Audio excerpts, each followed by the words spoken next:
lies the Cassandra system, cut off within the benighted Imperium Nihilus. Its worlds have little contact with the wider galactic empire of mankind, and must look to their own defense. Fortunately for their inhabitants, these planets are formidable indeed. None so more than Volkus. Volkus is one of a handful of heavily inhabited human worlds within the Cassandra system. It is a large, mineral-rich world that plays host to many sprawling hive cities and mining, logging, and manufacturing complexes. Volkus has long been a center for basic industrialized production, its immense manufactoriums churning out vital material such as flakboard for reinforcing trenches, munitorium-issued combat boots, plastic wrappers for nutrient blocks, and so on. Volkus also boasts impressive fortifications. Its hives and manufactoria boast bristling nests of anti-orbital and anti-aircraft emplacements, alongside arrays of energy shields, and its orbital approaches are watched over by void defense platforms.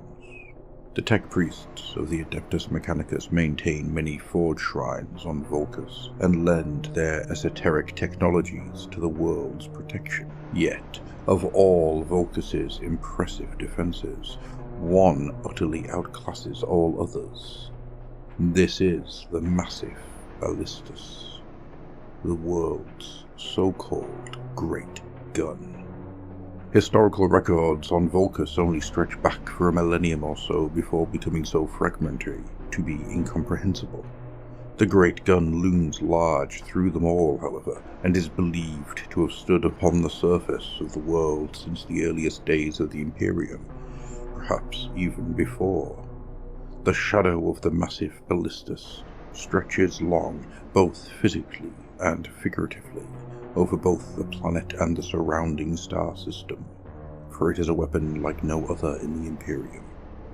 Though categorized as an orbital defense cannon, the gun dwarfs even the largest conventional anti-orbital ordnance as thoroughly as a cathedral does a humble household shrine.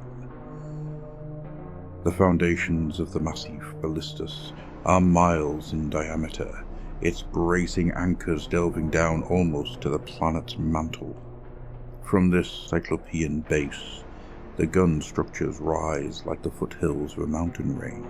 Unduant reservoirs, coolant shrines, arrester gantries, powder warehouses, genitoria, shield projectors, astrometeorological sensor vanes, garrison towers, and a myriad of other structures jostle in growing abundance. All are encrusted with Gothic architecture and linked by a creaking web of walkways, spiral stairs, and lift cages. From amongst them all rise the barrels of the gun proper, colossi of martial ironwork that climb so high their upper reaches must be electronically heated to prevent a buildup of rime ice where they graze the stratosphere. There can be no denying the great gun is an inelegant weapon. Though capable of ponderous adjustment of trajectory and angle, it is partly reliant on the rotation of Volkus itself, and the slingshot effects of the planet's gravitational field to take aim at invading threats. It requires a congregation of hundreds of tech priests and tens of thousands of labor serfs, soldiers and servitors to operate. So violent are the venting shockwaves and cinderstorms that when the great gun fires, the landscape in a miles-wide radius around the base is forever blackened and semi-ruined. Not that this stops the zealous or the desperate from raising teeming shantytowns and worship camps amidst the urban ruins and smothering soot drifts. The plasma burst microshells it fires are so immense and complex that each fresh munition must be manufactured in the forge shrines dotting Hive Basilicus, the districts of which form a broad halo-like disc beyond the blast radius of the gun. Each of these districts is dedicated to fashioning a different element of the great gun's ammunition. the parts of which are transported through the blasted districts by reinforced maglev trains to the final assembly complex at Cascabel before loading. The Great Gun is considered divine by Volkus' people and is known to most of the planet's populace as Sacred Death.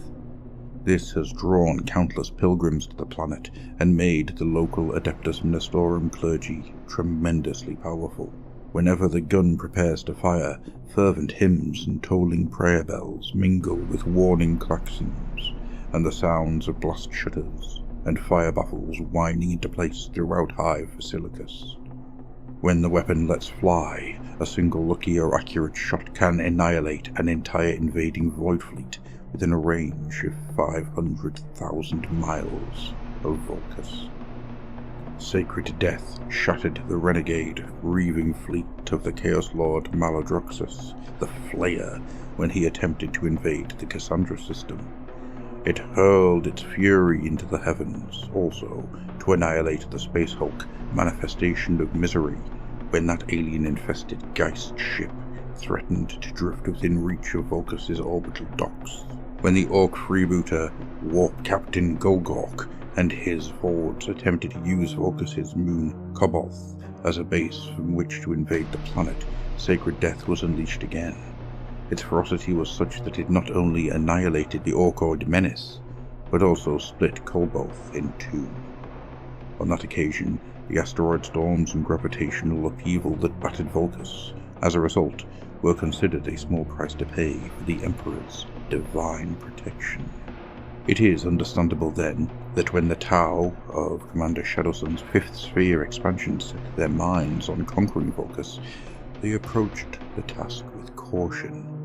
The conventional gunboat diplomacy so beloved of this technologically gifted species was out of the question. Their warships risked being obliterated long before getting within operational range of Volkus, and the Tau were not known to waste lives on needless gambles. Yet, still, they were determined to seize the planet for themselves. Probe drones had detected great mineral wealth still locked within Volkus' bedrock. The commanders of the Firecast insisted that this world must be claimed as part of their wider strategy in the region, and the Earthcast were eager to get a closer look at the core technologies of the Great Gun. The Tau thus resolved to land multiple kill teams on Volkus, striking specifically at the Great Gun. If they could silently infiltrate the planet's outer defenses and employ elite ground troops to disable, perhaps even cripple, the gun itself, the Tau believed Imperial morale on Volkus and its neighboring worlds would be catastrophically damaged. This, in turn, could open the way for true conquest to begin. To see the deed done, the Aircast provided stealth-capable Manta missile destroyers that could slip past the deep void augers of Volkus' orbital platforms. Large enough to carry entire cadres of Tau Kroot-invested kill teams, yet far too small, comparatively speaking, to make viable targets for the Great Gun.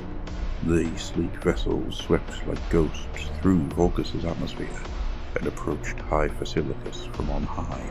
However, things did not go entirely according to plan for the Tau. Even as the first kill teams were deploying from their mantas aboard stealth-shielded dropcraft or the swift wings of the DX-4 Piranhas, the venerable sensor arrays of the Great Gun saw through the Manta's electronic screening fields. Icarus batteries all across the flanks of the massive ballistas came alive, filling the night skies with chopping streams of flak fire. Warning bells tolled. Garrison soldiers rushed to man fire slits and weapon emplacements all over the Great Gun superstructure, while in the streets of Hive Basilicus, military platoons spilled from blockhouses and advanced to secure the gun's perimeter against possible invaders. Though the alarm had been raised, still the Tau stealth technologies and surprise nature of their attack meant that the Imperial response was both confused and poorly directed. However, even as the alien invaders pressed ahead, a menacing formation of dozens of Valkyrie gunships were lifting off from a military aerodrome beyond the Hive City's southern limits. Aboard the aircraft were the cold-eyed Tempestus Aquilians of the 17th Thetan Dragons, a specialist regiment of airborne assault warriors with orders to move in and secure Sacred Death should danger threaten. Engines screaming, the Valkyries streaked over the teeming hive city and made for the Great Gun, carrying their passengers on a direct collision course with the elite kill teams of the Tau.